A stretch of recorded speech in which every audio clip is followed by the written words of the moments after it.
Welcome to DasGeek. I want to help answer the age-old question, what is better, the AMD GPU Pro drivers or the standard open source drivers that come inside the Linux kernel now with AMD? Now, the reason why I bring this discussion up is I have a friend who recently got a Vega 64. Well, two friends. One of them in the Telegram group, they had a fantastic experience, absolutely love it, like me. Another person got a card, but a different model, didn't end up liking it too much, was not getting good frames per second. It was interesting because I was getting, say, 120 frames per second in a game they were playing, and they were talking about getting 80 or 90 frames per second. Well, this was really interesting to me, why there would be such a difference. The two cards built on the same architecture, different manufacturer. And so I then realized that in our conversation, the individual mentioned they had installed the Pro drivers. And I had heard, but never tested, that the Pro drivers are not as good as the non-Pro free open source drivers. The Pro drivers have a very specific use case, and that is for professional applications and development, those who need OpenCL or Vulkan and those type of things, but not really meant for your average desktop user who's going to be gaming, video rendering, some light graphical work, light to medium graphical work, those type of things. So I wanted to try the new Pro drivers because they just released for Ubuntu 18.04. The original Pro drivers were for older versions of Linux. They've released the latest Pro drivers out there now, which work on the latest CentOS, Red Hat, and Ubuntu 18.04. So I'm in Ubuntu 18.04 here and ran some tests, and I think the results are really fascinating to take a look at. So I'm giving you the results, the answers right here so you can see it for those who are like, I don't want to watch a whole video listening to you talk. I just want to know the answer. Well, there it is. But anyways, for the rest of you, we're going to show some video from actual gameplay that we're doing, and we're using Ballistic Overkill and Tomb Raider Benchmark to test these differences here. So that's what the BO stands for. Not the greatest acronym in the world, right? And show you kind of some of these differences. I also try it with Vulkan as well, which I think is interesting. So here is Ballistic Overkill. This is with the non-Pro drivers that we're running right here.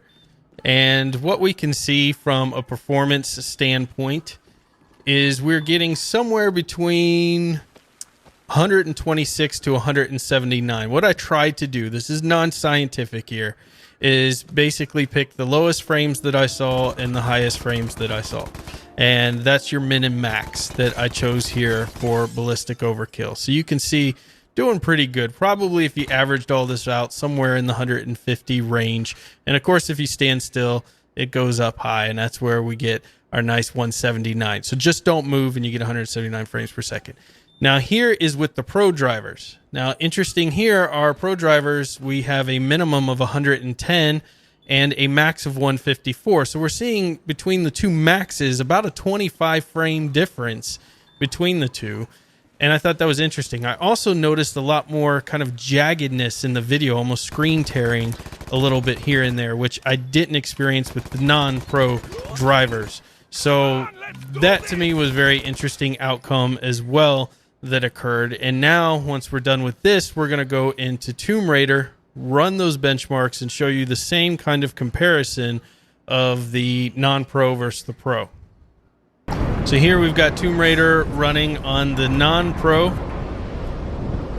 Absolutely awesome game, by the way. I've mentioned it before in my Vega series. So this is with the non-Pro drivers. We're running just the standard benchmark, which is going to be running through a bunch of resolutions and really taxing the video card to try to see what it can do min and max. So your minimum frames 83.7, your max 187.3 with an average of 144.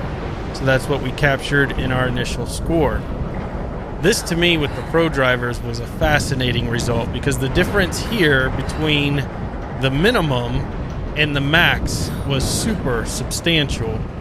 I didn't realize, some people say that the Pro drivers are giving you the exact same experience that you would get, but I didn't have that. So maybe I installed it wrong, I have at the end of this video the whole installation, but you can see a 95 frame difference here between the Macs, which with the Pro drivers only went to 92, and with the non-Pros was at 187.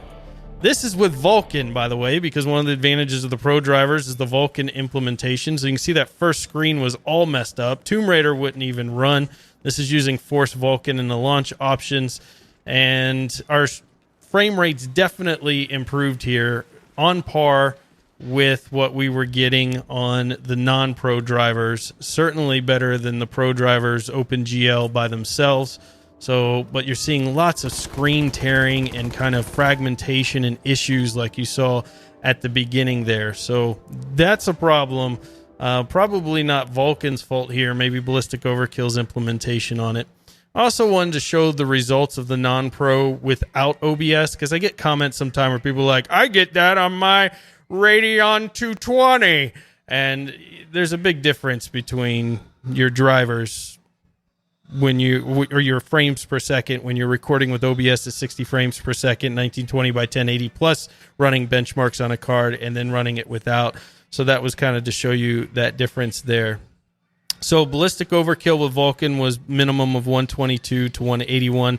Ballistic Overkill without OBS was 87.6 to 221.6. So you get a much better experience. Imagine that if you're not recording as well. And now I'm just showing you the installation path that I took just in case I did something wrong here. Maybe I did something wrong with the Pro drivers. Maybe there was something else you're supposed to add in.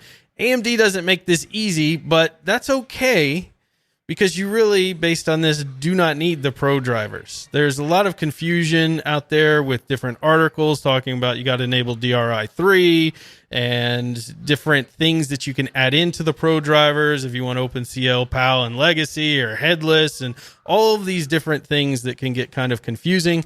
But at the end of the day, I did the standard Pro install. The results are what they are. It's not scientific, not meant to be, but I think it's very interesting. If you have an AMD card, stick with what is inside the Linux kernel by default, because you're going to get better results there for your average user. So that's it. That's my video. I hope you guys enjoyed it. Leave your comments below. Let me know if there's anything that I missed or should have mentioned. And until next time, get out there and fill your brains. Don't get too smart. Does not watch the video.